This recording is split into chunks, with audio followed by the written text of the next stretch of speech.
what you know about purification to save the heart of a nation. Let burn a talking wood, bringing light to a talking world. Natural law, just wisdom and love. Vision, truth, below as a bird. Let burn a talking world. Let burn a talking world.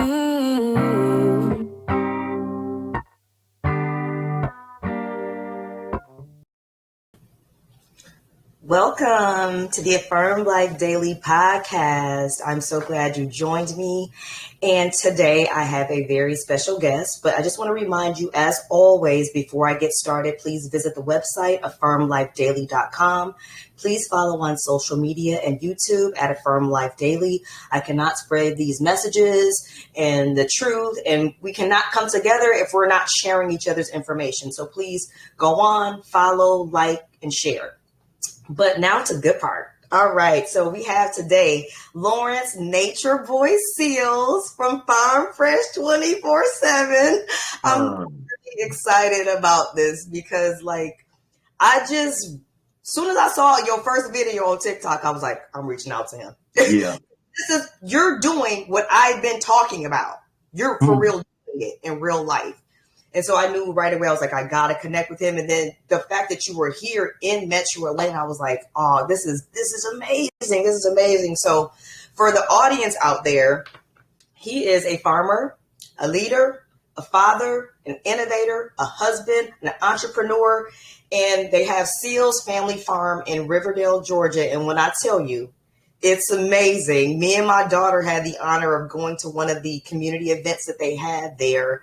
And it was, I was blown away. It's huge. It's amazing. It's like I said, this is real. This is like something, you dream about, think about, but they're doing it for real. And it was beautiful. Their family is beautiful. Their kids are beautiful. His wife is, I was like, this is the truth. So it was awesome. And he is the brain power behind and the manpower behind Farm Fresh 24/7. So welcome, Lawrence. Thank you so much for coming on the podcast. I mean, this is amazing for me. No, thank you. I'm honored to share space. Is that echoing your end too? No, it's not echoing for me.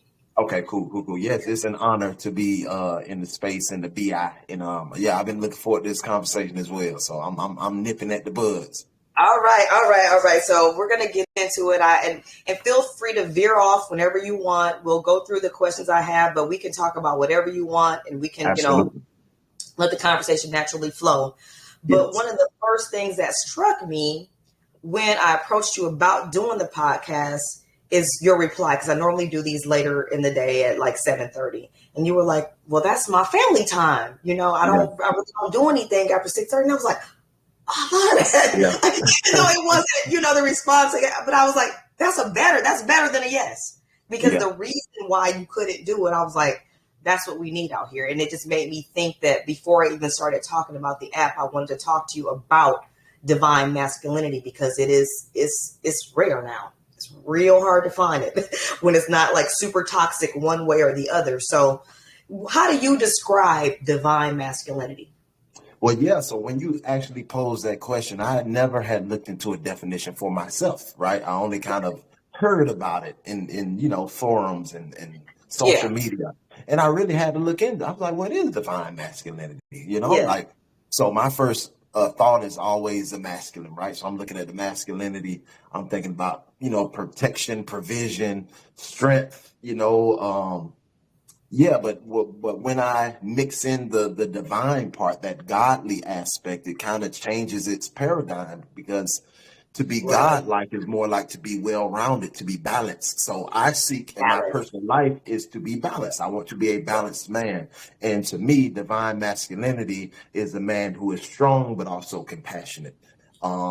Is a man who is challenging, but not shaming. So you're going to be forceful, but not overly aggressive. And that's the complementary aspect of the divine masculine. I believe that the divine masculine feature has to go through that feminine aspect as well. It has to tie into the emotional aptitudes of understanding more than just muscle and moving things. And so for that provision it's not just providing physically food, clothing, shelter. It's provision mentally, spiritually, understanding like, yes, I am going to set these boundaries because I know I need to give my wife some time at nighttime and my kids need time. So that's more of that divine masculinity. So that's how I kind of see it.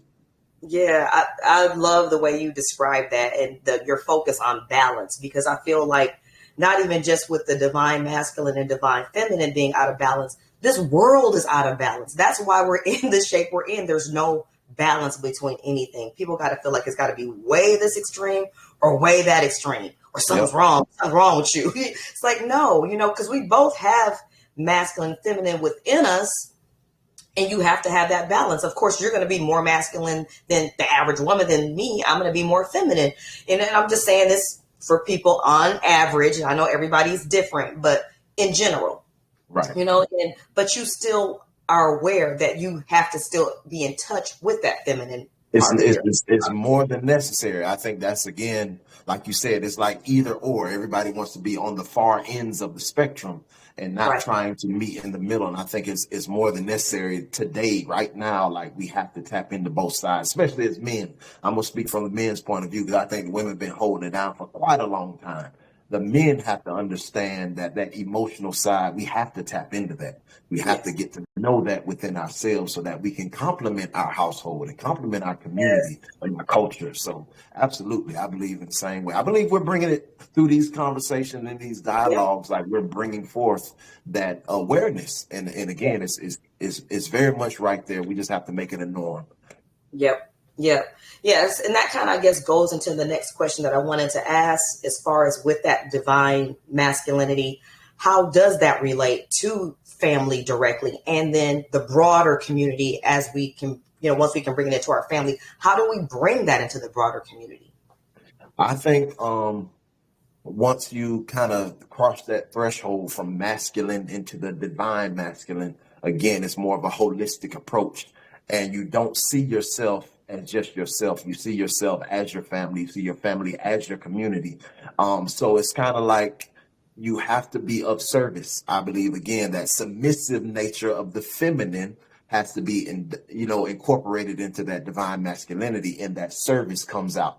So for me personally, it plays out in my farm. We do workshops, demonstrations, tours, things that are donation based for our community. We're doing it just so the kids in the community get a chance to see what farming looks like, to see or to taste what a mulberry tastes like, or a tomato off the vine. That's my service. That's my giving. And again, we're going out a little bit further than my direct community, and with Farm Fresh, we're offering that service again in that framework of just offering things to the community again. So for me, it shows up in every walk of life because I've dedicated my life to service, and that's just what I do 24/7. Yeah, and I feel like that is just become kind of like a lost art, or just that service, people giving, and not for accolades, not necessarily for money, not because their heart is telling them to give, because it's just in them, because they know it's the right thing to do. They know that's how you build to something greater, and the abundance is going to come. It's going to just flow to you naturally. You're not have to chase it anymore, right? Because it's already here, service authentically. I love that answer. So as far as I know you guys do have a lot of events and stuff like that. How are you reaching people to bring more people in to strengthen locally here, bring more people into your events and introduce them to your events? I've been campaigning on social media for the most part. That's been the most advantageous route for us.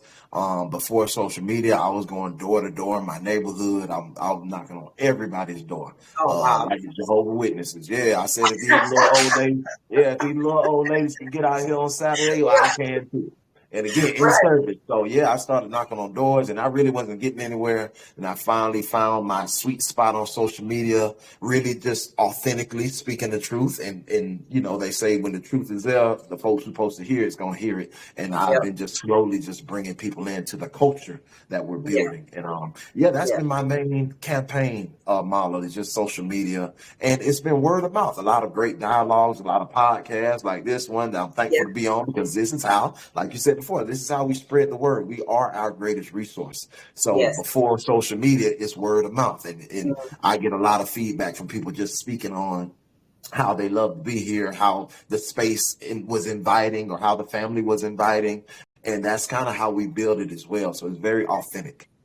Yes, and I can tell you guys from firsthand experience, I mean, the energy, it was so welcoming, so inviting. Like the vibes was like the truth. So I had some great conversations. I met some great people, exchanged numbers with people. So it's like this is the way forward. I can see it so clear in my mind. Just imagine every community having a space like this. Yep. I mean, come on. I mean, it's a game changer. It really is a game changer. So I really kind of want you to tell us more about how and why you started Farm Fresh 24/7 and the Heartbeat app, both of them. So just kind of give us the overview and give us some of the whys behind it.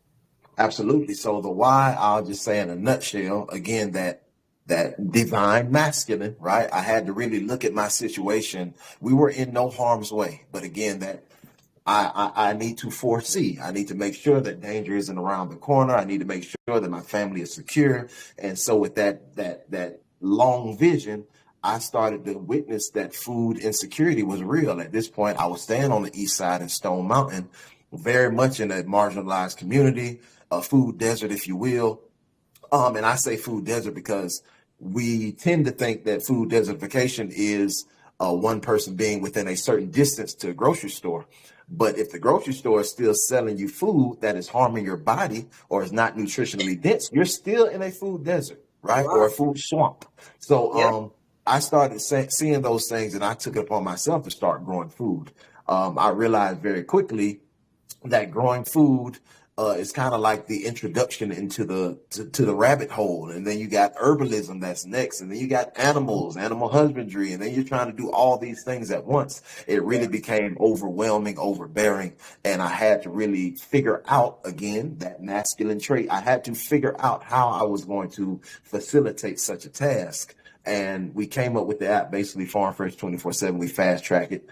And that was my stab at really diversifying or decentralizing the load. So that way I didn't feel, I didn't have the burden of growing everything, baking everything, making everything. I can start to organize in my hyperlocal arena, find the bread maker, find the person who makes kimchi, find the person who makes hot sauce and jellies. And now I don't have to do anything but what I need to do for the community. So I can step back and do the eggs and do the chicken and do the elderberry. So that was my stab at trying to make the food system more effective and efficient for the regular average person. So again, that's where Farm Fresh 24/7 came to light. It was really born out of necessity. And they say necessity is the mother of all creation. So I was in that space where I was unhappy, and we birthed something great, and it's serving the community right now. So I really found out after having Farm Fresh up and running. It's been running since 2017. And for those that don't know, it's free to download on Google and Apple stores, free to post, much like Facebook Marketplace. But the intentional aspect of the app is to create a sustainable food system for peer-to-peer transactions. So we had it running since 2017. I didn't realize it was that long that you had it going. Yeah, it's been a while. So this is like a calling for me. This is like my life's purpose. And I started on a journey in 2014. 2017, we had the app. And I called it the theory of the necessary evil because, some people don't get right until the doctor says, hey, we might have to amputate that if you don't change your diet. Hey, you might have one more of them cheeseburgers and you might be up at heaven's gate. So a lot of folks don't really make the change until they have to. So 2020 came, and it expedited the call and the demand for the app, again, by way of necessity. So I really figured out early that the app can't run itself. It needs a culture behind it. It needs, if we're trying to change this paradigm, no.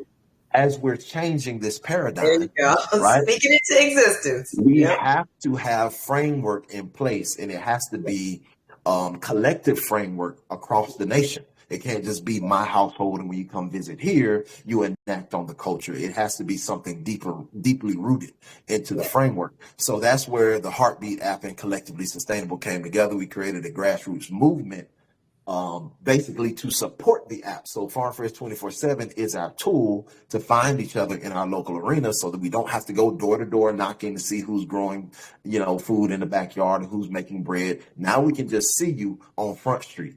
But Collectively Sustainable is where we, as everyday average individuals, growers, bakers, and makers of any iteration, whether you just started 2 weeks ago or you've been doing it for 20 years, we're just saying, hey, we're intentionally going to spend money with each other. And then along with that money we spend with each other, we're going to intentionally start to skill share and teach each other the same things that we're selling. So again, when it comes to this culture, it's prosumerism, but it's more so reciprocity, right? So we're not holding on to any information. It's not gate kept within our community. If I learn how to hang solar panels and how to wire them, I'm going to do a workshop on it. I might even make the workshop donation based, right? So you can pay what you can. So that's how we really framed it. That's how we function. So Collectively Sustainable is more so that steering committee, so that Farm Fresh always remains what it was meant to be, which is a service to the hyperlocal community. Love it. I love it. So tell me a little bit. Well, and before I go over to Heartbeat, I've been on the app. I even got something for sale on the Farm Fresh, but just kind of describe how people can go on if they have something they want to sell to others, and just kind of how it operates. Absolutely. So it's really simple. It's a principle of Sankofa. It's called to go back and retrieve what works so you can go forward more effectively. So we're going back to an older style of just knowing people in your area who have things, and again, meshing that with the technological advancements of today. And basically it works to where you don't have to be a professional. Again, you don't have to have a piece of paper behind your name. You don't have to have no letters behind your name to be involved in this. Again, you could be brand new to growing, baking, or making, because a lot of our grand folks fed the whole household off of a 4th grade education. So you don't need to have a special paperwork. So this app is basically built to facilitate anything that you want to put on the app. So as long as you grow it, make it, or bake it with your own hands, right? That's our only caveat. But let's say you're somebody who's known in your family for making good biscuits because you take the time to mill your own flour. Your family don't know nothing about milling no flour, but you do it because you understand the nutritional values of whole wheat instead of the bleached wheat that we get at the store. So maybe you're doing things like that, or maybe you're somebody who has a child with eczema, and you started making your own cream because your child needs a better option than what's at the store. Same thing with soap, any kind of items. You can take that item, and let's say you're not in full scale production. This is where the app benefits the regular average person, because you're not a storefront. You don't have to have loads of it ready to go. You can fulfill your orders as ordered. So if somebody orders something from me, I can say, hey, I'll have it for you next week. I'll have it for you in 5 days. And again, that's that culture.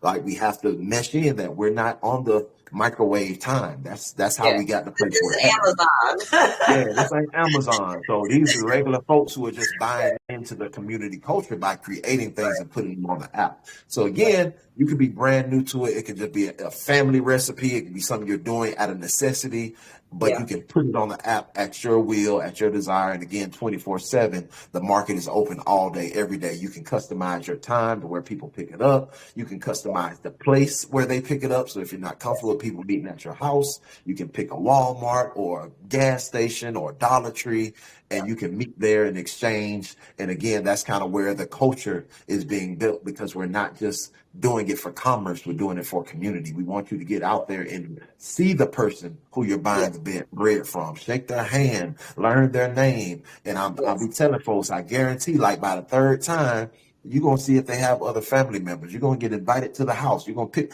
and you're going to start seeing, and it's a natural response because you're going to start seeing the kids more. They're going to start saying your name when you pull up. And it's Yeah. a beautiful feeling. Again, this is paradigm shifting because we're all calling for community, but nobody understands the framework of how to build the community. So that's all we're presenting, using food as our bridge. Yeah. Yeah. Cause, I actually bought some, and I'm so glad because I didn't even know this was something you could do. And there's a bunch, I don't know if you can really see them, but there's a bunch of herbs behind me. I'm really into herbs, and I have a home garden all in my front and back. But, I do root a lot of my herbs to, not having to keep buying them, but she had rooted some pineapple tops. And I didn't even know that was something you could do. So she was selling them, and I was like, let me buy these pineapples. Because she's like, all you gotta do is put them in some dirt. They're fully rooted in a jar. And so, yeah, I met her, and, we did our transaction or whatever. She was really nice. We exchanged information, and it was just like, oh, that's so cool. You know what I mean? Yeah. It's like, I know exactly what you mean.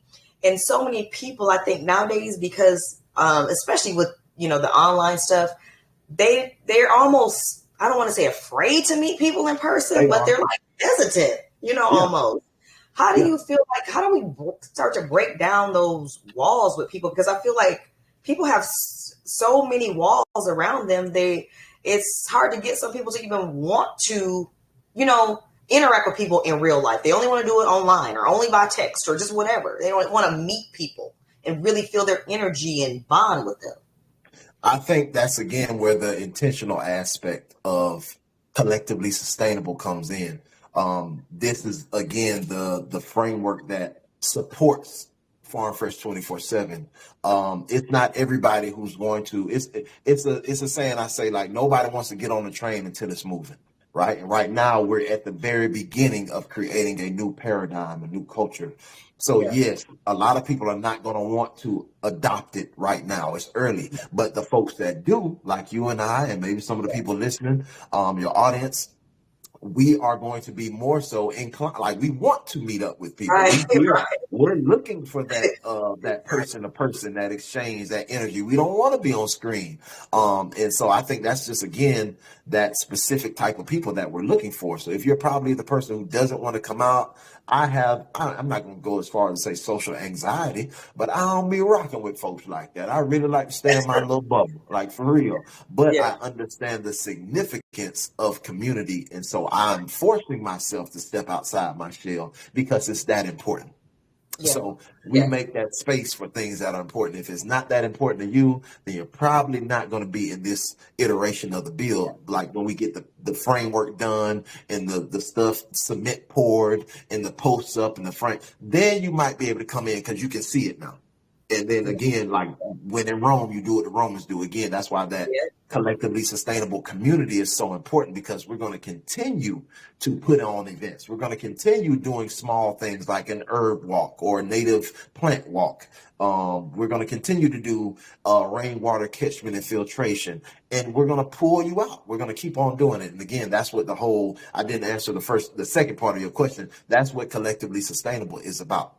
It's not only that we're saying, hey, we need a change. We want to change. We're not voting for the change. We are the change. So even that membership fee funds the Farm Fresh 24/7 movement. But more importantly, it funds the building of stewardship centers, which is what we run here. We're the first stewardship center in the nation, and we have several online to be our prototypes across the nation as well. So the same feeling you had here, where we can meet, we can socialize, we can engage. It also doubles as educational facility. It also triples as the procurement center pickup. So if people live in two different places in Atlanta, they can come here if it's a center point and drop their items off, and the other people can come pick them up from here. So it's basically we're creating our own solution.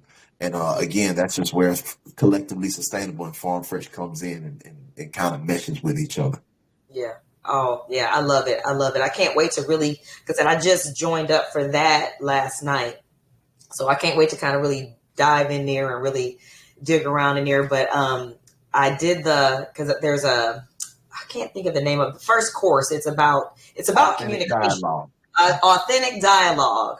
So when you join, they have you take this course about authentic dialogue. And it was, at first I was like, I think I had pretty good. And I was like, I actually learned a lot. I was like, oh, I do be cutting people off. Why do we do that? You know what I'm saying? So I was like, it's helpful. I mean, just it started off so helpful. I was like, oh, this is going to be good. Yeah. So I really got to dig in there in the app. But like you said, both of these apps are in the Google App Store. If you have Apple, you can get it through the Apple Play Store. I'm assuming, right? Through the Apple Play Store too? Yeah. So I definitely recommend it. There'll be links to all of the stuff that we're talking about when I post this to my website and to YouTube. There'll be links to everything so that you can easily do it. But I don't want you to wait till then because I still have to edit this. Go do it today. As soon as you get done viewing this, go ahead and do it because it's a worthwhile experience in that taking that first step. And once you start feeling that energy and, getting involved, you're going to want to do it more and more and more. So I highly recommend, jumping on board right away. So what are your short-term and long-term goals with both Farm Fresh and the collective sustainability? Short-term goals for Farm Fresh and collectively sustainable. Okay, so Farm Fresh short-term goals is to just continue to onboard people, get more producers on there, just continue to do podcasts and get the word out about Farm Fresh, get those downloads up. With collectively sustainable, our short term is to get 400 new members by October.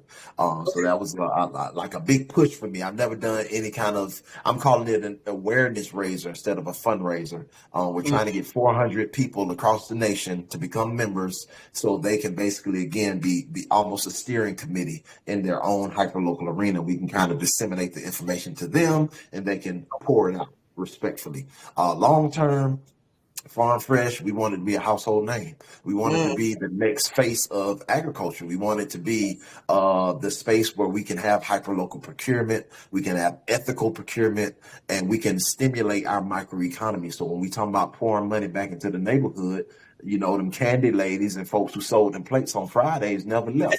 We just going back to our same framework, but we need to do that with our food, with everything, with deodorant, with soap, with hygiene items, with tomatoes and peppers and bread. Like we can do it. So that's our long term, is that it's going to actually create a new system of agriculture that's more ethical.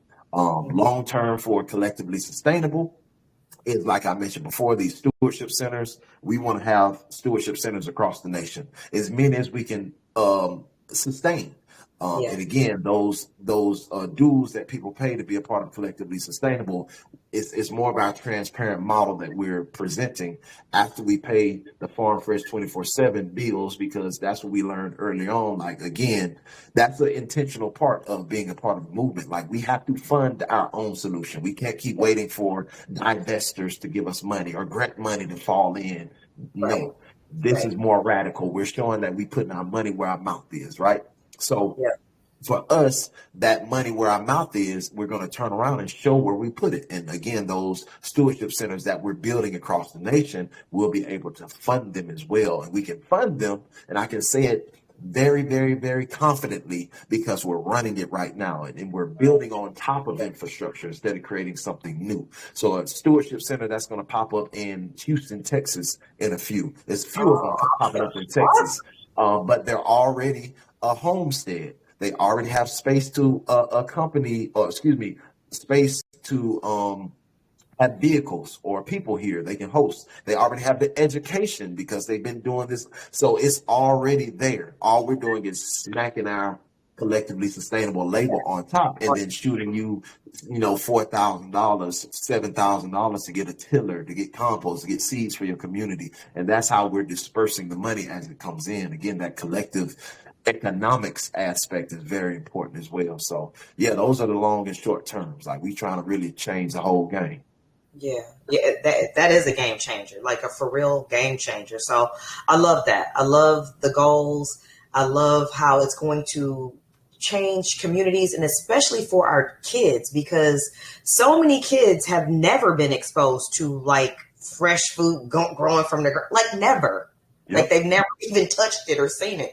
So I really love this, because it's a family affair. You know what I mean? It's, it's suitable for everyone. Like, you know, when I went to the gathering that you had, you know, there was everything from little babies there, you know what I'm saying, to us older folk, you know what I'm saying? Right. So I'm just speaking for myself. I know you're not as old as me, I got these you know, grays in my whiskers. but you know, it's a real family affair, and we have to be better. You know, I'm just talking in general, better at giving our kids, not relying on the public education system to educate our kids, because that's not a real education. This is when you learn how to take care of yourself. That's an education. Absolutely. That's a real education. When you know how to actually take care of yourself, you can grow your food, you can fix your home, you can, you know what I'm saying? That's what I'm talking about. So I love it. I love it. It's a beautiful position that we're in. I'm really I'm ready to unveil the next echelon of where we're going with our marketing strategy, because yes, it is very much like a family affair. Like our family, right? Like this is how we do it. Right. It's community based, so it's almost the same iteration, right? Family and community. I'm really excited to show how you can get teens on this app too, so that I know that's one of my big complaints now and before. It was like a lot of folks are displaced as far as their job scenario. So you got a lot of folks who should be retired taking those jobs that used to be 14, 15, 16-year-old jobs. And now these kids have nothing to look forward to. They have no way to make money. And a lot of the elders in the gardening community want to keep gardening, but their body's breaking down. They're saying, well, hey, I need help. I want to join, but I need some help. And I'm anxious to bring in the teens and train them and then put them out in the workforce as skilled laborers. Like if you need your garden bed tilled, or you need amendments put in, or you need somebody to come and just mulch your garden, we need to be employing these teens who are looking for money, looking for ways to make a living themselves, or at least to buy their movie tickets and their popcorn. Right. And again, like this, it's a family. I have a 16-year-old, so the first thing I'm doing is trying to get him his stuff sold. You know what I mean? So my kids during those events, they typically make a juice or some kind of lemonade. They'll sell their lemonade on the app. My baby girl, she makes bread, so she can sell her bread on the app. And again, it's a way for that entrepreneurial aspect to be emerged as well, so you can teach your kids not to be dependent on the system, but you can do something with your own hands to put yourself in a winning position. Yes, absolutely. Because this hyper dependence on the powers that shouldn't be is so destructive, because people don't understand, the more dependent you become to them, the more beholden you're becoming to them. So now they can, once you're totally dependent, they can change up the rules to whatever they want, because they know, well, what you want to do? You're not going to be able to eat. You don't know how to grow nothing. You don't know how to do anything without us. Yes. And that's what we are. Terrible education. You don't know nothing. So, you know, we got you. So that's why this is so important. And I definitely want to help you spread the word. So that kind of goes into my next question is how do we grow this movement and the mentality of sustainability and self-reliance? Because this whole thing, that's to me, the ground floor foundation is sustainability and self-reliance, because I feel like so many people they have no sense of self-reliance. They don't even seem like they even want a sense of self-reliance. So how do we help people embody that more and spread that message? I think the biggest thing is, again, that cultural tweak, and that tweak could be in the edifice of our verbiage. So self-reliance, again, when you think of self, you think of growing your own food. Now you got to preserve your own food. Now you got to make your own medicine. Maybe you have to start sewing your own clothes. The list is going to go on and on and on. And that could be easily overwhelming when you have the average household having to work 50, 60 hours a week just to make ends meet. Yeah. And that's if you got a dual parent household. That's what I was going to say. It might be more than that. So to say self-reliance, self-sufficiency, it's going to already seem like a daunting task, because we still don't have no time in the day to get regular tasks done, like decompression and like grounding and going out. You know what I mean? So I think that collectively sustainable mentality, that even that word, when people see it, collectively sustainable, they just look at it for a minute. They're like, I like that. And it's Yeah. like, it almost takes that Yeah. weight off the shoulders. It's like, oh, Yeah. you got a team, you got a community, you got a culture behind you that is Yeah. going to assist you in sustaining. All you got to do is play your part. So I say, navigating the conversation in that fashion, like organizing the thought process and the speech like that. Like, hey, you grow. Don't matter if you just do this one thing. You're adding to the system. You know what I mean? But as far as spreading the word, it's just really organic right now. Social media is a way that we can utilize technology in such a wonderful way. Mhm. We can, like, I'm doing live videos on Fridays on TikTok, Foods is Friday, 10 a.m. Eastern Standard, to where I can connect with folks in other countries and Mhm. start to preach the same message. And lo and Yep. behold, they're going through the same thing. So Yeah. I believe, like, I believe we're in the space of global reconstruction.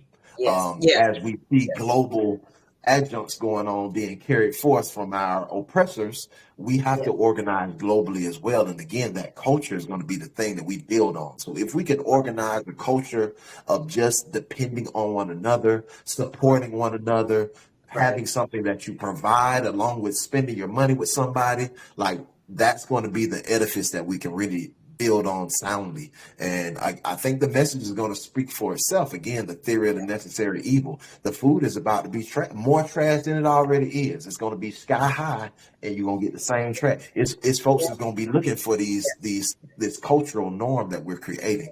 So we're not going to have to advertise too boldly. Our job is to create the foundation as the folks who have the foresight.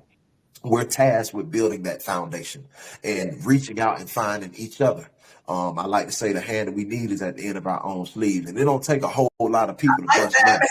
nothing. Yeah. That's a Mama Soul lyric, man. Mama Soul say that. So, yeah, we don't need a lot of people. It's Yeah. I think it's the law of distribution. Like 90%, I'm gonna say 50% of the work is done by 10% of the people.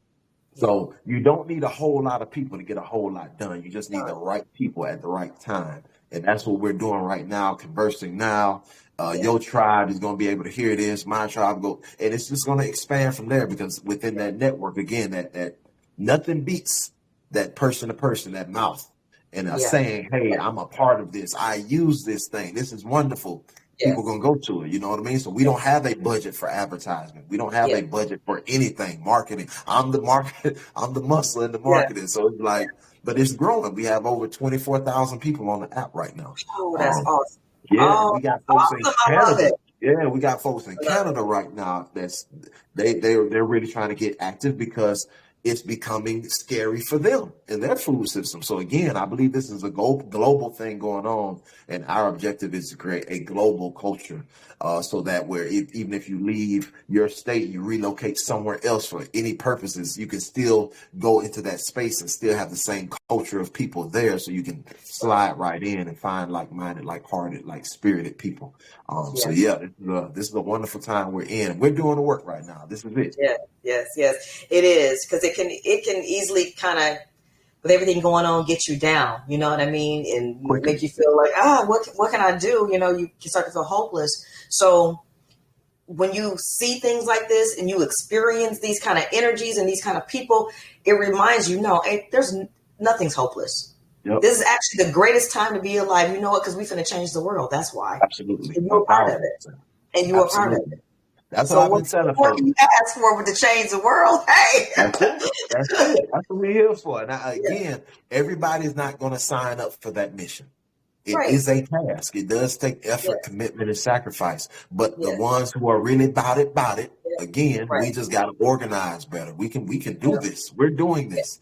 Yeah. And then once we build it, everybody else is going to have that bridge to cross over, and we can Right. show them, hey, it's better over here. You can have more Yeah. freedom over here. You can have happiness over here. You can know your neighbors. You can know who Yeah. grows your food and bakes your Right. bread, and they know Yeah. you for what you do, and they appreciate you for what you do. And I Yeah. think that's what we need. Everybody's looking for a sense of belonging and a sense Yes. of Yeah. worth, right? Yes. Like Yes. intrinsically. Like we don't, Right. the money's not doing it for most people now. Again, we're trying to get into that. Why are we here? What can we do? And the smallest thing, like, baking bread would be tremendous. And it's like you build those relationships off the simplest things, because the simple things, we're going back to the simplistic way of life. That is really a profound way of life, because you have more freedoms, you have more autonomy. Like you mentioned earlier, you're going to be in control. Right. And it brings you back that connection to nature, which I don't think people understand how critical that is. We are part of nature. So when you're disconnecting from yourself, when you disconnect from nature. So it's really important that we get back connected to nature, and that we understand that you not only have to nourish your body with healthy food, you have to nourish your spirit as well with healthy energy, healthy people, being of service. That's how you nourish your spirit. So this is holistic, like you said, a holistic approach, and it's holistic nourishment, mind, body, spirit nourishment. So that is awesome. That's really all of my questions. Is there anything else that you wanted to focus on or talk about before I ask if anyone has questions?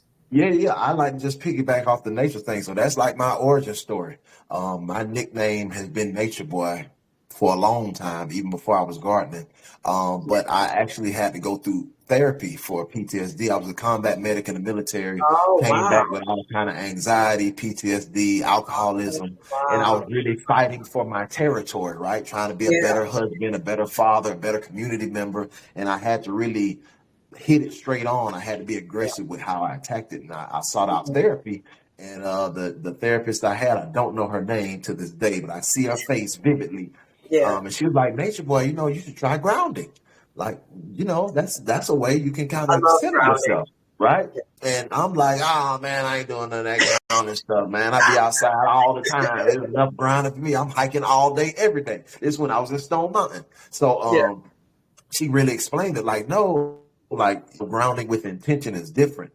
And I'm like, man, I don't sit down well. I can't do that meditation stuff. She's like, no, you can. It's a walking meditation. It's a moving meditation. And she introduced me into gardening.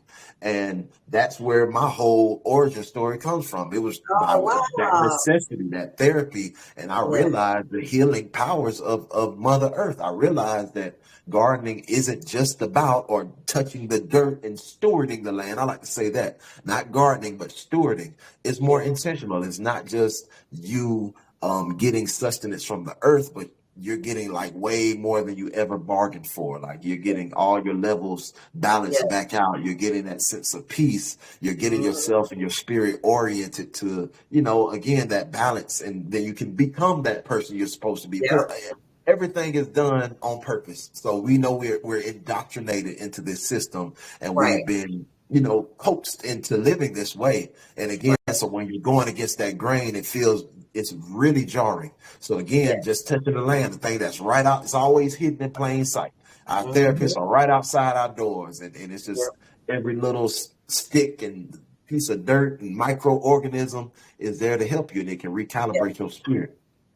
Yeah. Oh, I absolutely agree. I love grounding. That's a practice I try to do every day if I can, because it's very life changing. It's so healing to the mind and the body. So no, I that's a beautiful story of transition, how you came from that to what you're doing now. See, that's the power. That's the power. That's what I'm saying. Like, people gotta embrace that. We are powerful creators. Absolutely. We can create whatever we want. So once we start choosing to create different, the world around you will automatically start. It has no choice but to change. Absolutely. So that is awesome. Did anyone have any comments or questions about anything? Woo! So, what's going on? What's happening? Brother Nature Boy, you gonna make me move back to Georgia. Bring that pretty baby with you. I just gotta dap you up, fam.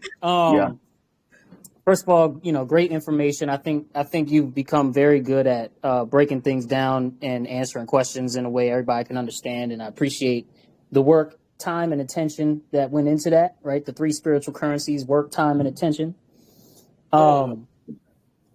Because sometimes I'm an expert in some things holistic myself, but sometimes, it's like you try to answer a question concisely and then you're like, oh, I should add this. Yeah. And you can just speak really well about what you do, why you do it, how you got there, and I appreciate that. So Thank you. great Thank you. episode, Cynthia, as always. Thank you. Just love the show. Will be here every episode that I can. Now, Appreciate I wanted to say, I wanted to piggyback off of your origin story just now, your grounding story, because another piece of it that people don't recognize or understand, especially like in the summertime, is that with all of this air conditioning, we don't sweat no more. Mm-hmm. And what is sweating? Sweating is a form of excretion. What is excretion? Excretion is the release of waste product or waste material. Mm-hmm. And so being outside, getting the vitamin D, or even on a cloudy day, if it's not, too much, just doing something where over time you're going to start releasing toxins and releasing waste from your body helps regulate everything, especially if you're drinking a good amount of water and eating your water, which I'm sure you know a lot about. You're going to regulate your immune system, right? Can you explain what eating your water is for anybody that might not know what you mean by eating water? And if Lawrence, you want to tag team this one, that's completely fine. But eating your water means eating high water content foods. So whether that is cucumber, cabbage, things that when you bite into it, celery, obviously most fruits, things like that. When you eat high water content foods, you're giving your body not only the water, but also minerals that help assimilate the water. So it doesn't just all go into your pee tract, basically. Gotcha. And you can use the water to lubricate your joints, to loosen you up a little bit, to cool you off, all of that great, bodily work. Did you want to add to that at all before I finish my little?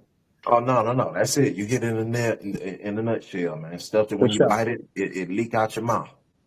Yeah. But yeah, so there was a time before all of the air conditioning got so very we started taking it for granted, that like even if you were in the house all day, if it was hot, you were sweating, right? And grandma had that plastic on the couch, and and you were sweating. So whether you was working around the house, just playing with your kids, just or playing with your cousins, because that's my generation. I'm a little young. I'm 33 this year, or whatever. You were sweating. And a part of grounding is also, like I said, especially in the summertime, springtime, is being in a situation where you're going to not only get the ions from the earth and regulate your electromagnetic fields and all of that, and be in nature and just be surrounded by what I like to call obedience, right? The plants and the animal life, since they run off of pure instinct, they run off of, some sort of purity of obedience to God and nature and the universe.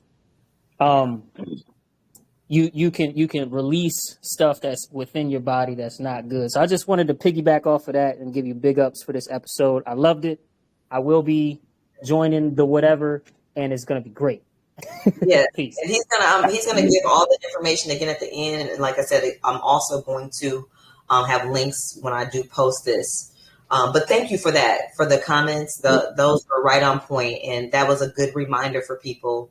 As far as, the grounding and drinking the water, that's a good reminder for it, and the sweating to get those toxins out. Because like I said, we all got to make sure we're taking a holistic approach to our health and to connecting with nature.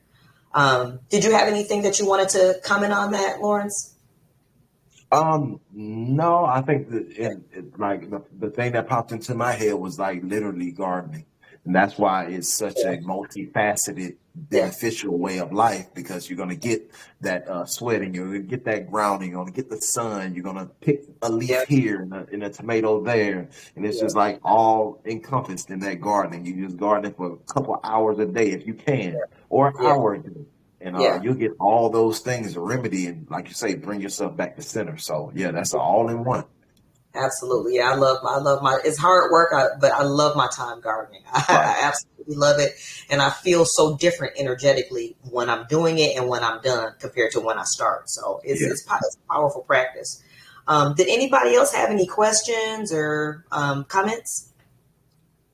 No? Okay. I Oh, um I hi. would love to chime in. Good day, loves. I Hey. am so bummed out that I missed most of this presentation because I was so looking forward to it.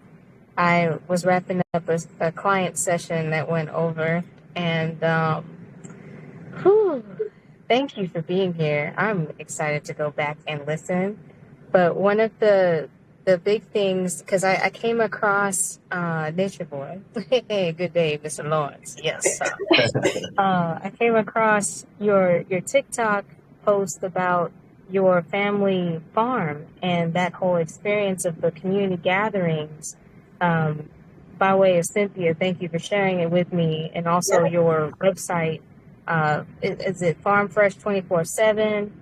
That concept was just blew me away of like how we can truly be a sustainable community and come together, and it doesn't have to be bound to just your neighborhood. Like it can reach further and wider, and having these personalized experience with each other to come together and have real conversations is really where I feel we are able to get truth into our families and into the places that matter. Um, and I'm just, of course, big ups, big ups. I admire what you're doing, and I Yes. need to work on my green thumb. So gardening, gardening is a work in progress. Um, and yes, one question that I have is, what would you say is the biggest concern or challenge that you are seeing that needs to be met when it comes to building community, like and actually having it be something that is sustainable? What are you noticing around you in conversations that, because there's always a little gap that still is present of people that we could reach, or aspects of deeper connection, or aspects of growing together as a world, as humanity, as people. So what are you noticing in terms of the, like, some of the biggest challenges, and then maybe also what is the what do you feel is going to be something that helps us bridge the gap to meet that challenge? Thank you for that. Thank you. That's a wonderful question. Two questions. So I say the biggest challenge is the awareness, like people just not knowing. I refer often to the myth of the 4 minute mile, right? So if y'all are not familiar, I think it was in the 60s or the 70s, Olympic athletes, they were told that they couldn't ever run a sub 4 minute mile or their hearts would literally explode. These are what the doctors are saying. It's physiologically impossible to run a sub 4 mile. I believe the guy's name was Prefontaine. It might be Prefontaine. I might be saying it wrong. But anyway, this guy trained his whole career to run a sub 4 minute mile just to prove them wrong. He did it in the Olympics. He ran a 3:59 and lived. And what would you know? Right after that, everybody started running sub 4. So the awareness is what is the biggest gap. That's that gap we're talking about. It's the aspect of cognitive calibration that says, yes, it's possible, because we're getting fed, no, it's not possible. No, your food comes from here. No, you can't go outside unless you're a farmer. No, you can't grow food unless you have a green thumb. You can't be. So those are awarenesses that we have to extinguish. And we extinguish them by creating the truth. We create the framework and then we get the message out. So again, the awareness and the lack of having the message be on Front Street, that's basically our biggest hurdle right now.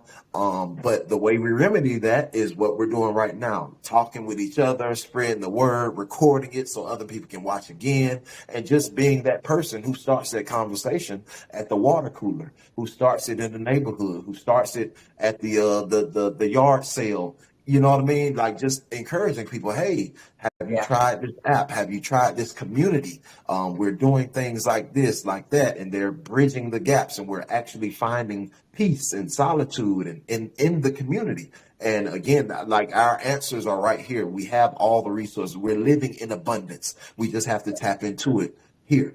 So the biggest hurdle for us is just that awareness, just getting the message out there so people know it's possible. And again, we're doing it right now, right here. So we're actually moving towards the goal of, having that awareness in every household. So we're doing the work. So it's, we're on God's time right now. I feel like everything is in alignment and we're right on time. Yeah. And just to piggyback on what you said, that is so powerful when you can see it. Because that, for me, especially even for my daughter, when we came to that farm and we saw it, she said, I got to bring all my friends here. Yeah. It was so powerful for both of us because we could see it. It wasn't just in our imagination. It just wasn't a wish. It wasn't a desire. Like, this is real. Yeah. This is real. This is real people just like us who did this. Yep. You know what I'm saying? So that is powerful. There's so much power. A real testament to, so we were always the family who had the things, right? We're the stewardship center. So people would come here for starts. People would come here to get compost, get buckets, whatever we had, information. Last year in October, we lost almost 90% of our animals from dog attacks. It was a weird engagement. Yes, it just happened it was in the span of 15 minutes. And 2 pit bulls and another dog got in. They killed all of our chickens. They killed all of our sheep. We had some rabbits we lost. We lost almost everything. And it was really a heartbreaking moment, but it was necessary because I really saw the full manifestation of what we're talking about in action. And now I was the one who needed to receive the help. And I mean, without even having to put it out there officially. I think one of my community members that stays really close by, he heard, because I did blaze them dogs up, man. We gonna keep it. Yeah, we had to send them boys to the upper room. But he heard the shots and he hopped the fence to come see what was going on.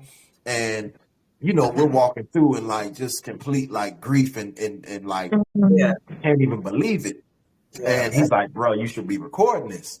And I'm like, what? Record it? I'm like, I'm not into recording it right now. I'm mourning right now. He's like, bro, but that people need to see this side of the operation as well. So I'm like, you know what, you're right. So I just showed a quick 30-second video of what happened.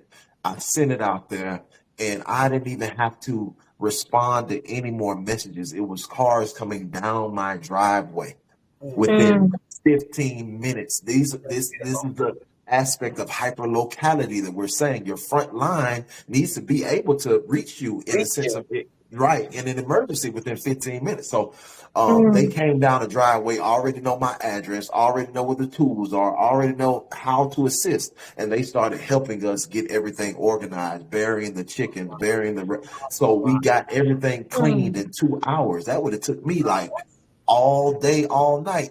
Not only that, within 1 week, we were made whole. We had to deny some of the animals that people were trying to give us. They were giving us 2 chickens from their flock, 1 chicken here. Somebody went to the auction and bought us 7. We got offered a potbelly pig, several goats. These are just regular people. So again, I can speak with that authority and that confidence, this is real. This community is real. This culture is real, and we're building it. And it's beautiful. Oh, wow. Wow. Yeah. When you move in integrity and you move in service, that abundance just flows to you. Absolutely. It just flows. Wow. That's amazing. Yeah. Did anybody else have any questions or comments? I just wanted to piggyback off of that last thing. Something that you mentioned was that there was also these limiting beliefs. Maybe you didn't use that exact phrase, but you're also coming up against the limiting beliefs that people have, and having to knock those down in order for them to even be receptive and accepting of a change within themselves or in their families and their homes and their communities.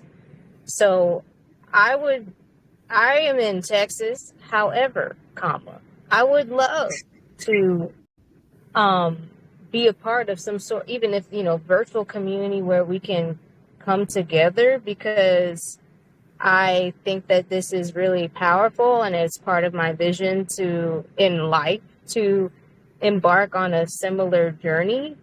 And I feel like there is so much power in the collective that we can really make beautiful and big shifts and have those be long lasting. But it does come to the stuff that you were mentioning, like really connecting through stories and having that 15-mile radius of people that are invested in growth and expansion and building back up. So thank you. Absolutely. And that's kind of what collectively sustainable is. So it would be the online support community, where we talk about, hey, what worked for me here, use this model here, or this is how you do a cold calling session with a tour. So we have that framework to offer the community, people who are looking to build that intentional community in their area. So that's what collectively sustainable is. And as well, I wanted to say this, because you spoke of earlier not having that green thumb. Collectively sustainable is exactly what it sounds like. And it's not like you have to be a grower. You can add in value other ways. You can be somebody who gets your seeds intentionally from one of these farmers off the app, your produce from one of the farmers off the app, and then you save the seeds. Right? And then you turn around and give the seeds away again. You're still adding that value. You don't have to grow food to be a part of this movement. It gets way more intricate, more detailed as we come into collectively sustainable. Some of our members, I'm just presenting it as stewardship. Like, we all need to practice stewardship. Whatever implementation of stewardship that you want to, whether even if you see a native plant in your yard and you let it stay there, you do no cutting in March because you want to support the pollinators, or that's still a part of stewardship. You're still a part of the system and the culture that we're creating. So it's not just rooted in food. Once you become a collectively sustainable member, we're looking for ourselves as the resource. So I met a nurse who came and got eggs from me. And then I asked her, hey, we had conversation, dialogue. She tells me she's a trauma nurse. I say, well, hey, I'd love to do a Stop the Bleed workshop. Could you facilitate that? She said, absolutely. So again, now I'm not having to pay somebody to come in. I can offer it for a donation base or free. And then she comes in, spearheads, and we're using each other as resources with collectively sustainable. So again, this movement is way more than just food. Food is just our base, because we understand if you can't feed the people, you can't lead the people. And again, we got to get off these strings. So we got to cut the cord loose and be able to stand on our own or as a community before we go anywhere else. So again, that's kind of what we're, digging at. But again, collectively sustainable is that online community where I personally will be spearheading a lot of the conversations, but anybody else who has insight and wisdom, they're going to be on there as well, giving what they have to the betterment of the community as well. Awesome. And I'll tell you, she may not have a green thumb, but she has a healing thumb. She makes these body butters. I had some eczema, and that's not something I hadn't had it since I was a kid. And I don't know, it just out of the blue. I use that on there. Gone. I mean, gone. It's completely gone. So yeah, she definitely has things that she could sell, and it doesn't cost you anything to sell on there. Like, you could put your product on there. It doesn't cost you a thing. So you could definitely put that on there. And I mean, you could even do workshops. You know the ingredients to put and stuff like that. You know what heals the body, the skin. These are that other people, can learn from you. So you have so much to bring. You might not have that green thumb, but you sure got that healing thumb. So, that's again the part of that awareness that we have to bring. Like, I might have skipped over that. That's a critical part. Like, people want to know where they fit in. And yes, you can get in with no formal education. You could just be somebody who makes biscuits from scratch and they be jamming and your family sell them on the app too. Like, you can literally walk into the app, brand new to the operation and still get to we wanted to create a way for people to procure a higher quality item. Like, we don't want to get, forever chemicals in our soaps and, all this stuff in our food. We just want a better item. We just want an opportunity to get a better good. And again, we got to go back to that collective or that community way of life where folks were selling plates on Friday and selling the candy lady, had the freeze cups. We just going back to that. And it's just like, if you got something to add to it, add to it. But now instead of the house, it's an app. You know what I mean? I love that. Yep. Absolutely. Well, this has been amazing. Lawrence, thank you. Thank you for gracing my podcast, because I feel like I said, this is the direction we need to go. We got to build the world we want to see. It's not going to just appear because we're tired of this one. We have to build the world we want to see. So I thank you. I thank your beautiful wife. I thank your beautiful children. I thank you for all the service and the effort that y'all are putting into this, because I know this takes a lot out of you. Because I mean, just doing this podcast and still doing my regular work and taking care of my little home garden is a lot. You know what I'm saying? Yeah. So, I know it's got to take a lot out of you guys. So I really just have mad respect and appreciation for what y'all are doing. And thank you again. So please just give the contact information one more time for how people can find you and get the apps and everything. Absolutely. On Instagram, I am Southside Nature, SOUF side _nature. We also have Instagram at SealsFamilyFarm. Within that, we have our link tree. You can go there. You can see the Farm Fresh link, Collectively Sustainable, the membership link. You can find it there. If you're on TikTok, it's in my bio. TikTok is Farm Fresh 24/7, ATL. And you can find the links there as well. If you're not on any socials, you can visit www.SealsFamilyFarm.com. And again, those links are present there as well for Farm Fresh and for Collectively Sustainable. But if you don't want to go to the links for Farm Fresh, definitely just type it into your app store. It's available for free download, free to post, free to create a profile. And again, it's just our way to find each other. Awesome. Thank you so much for sharing that information. And again, all of this, there are already links to his website on my website, affirmlifedaily.com. Once this video posts, I will post all the links with the video as well. But do visit the website, affirmlifedaily.com. Sign up for the newsletter. Follow on social at Affirm Life Daily. Your support is needed to spread these messages. This is how we change the world. We support each other. We spread the messages. We share the information, and we build together. Okay. So thank you guys for joining me. I know it was a little earlier today, but I told y'all it was for a good reason. So thank y'all for joining me and sharing with me and just being a part of this, because this is God's work that we're doing. This is divine work that we're doing. So thank you for being a part of it. And I'm wishing everyone infinite love, light, and gratitude, and have a great evening. Okay. All right. Appreciate it. Good night.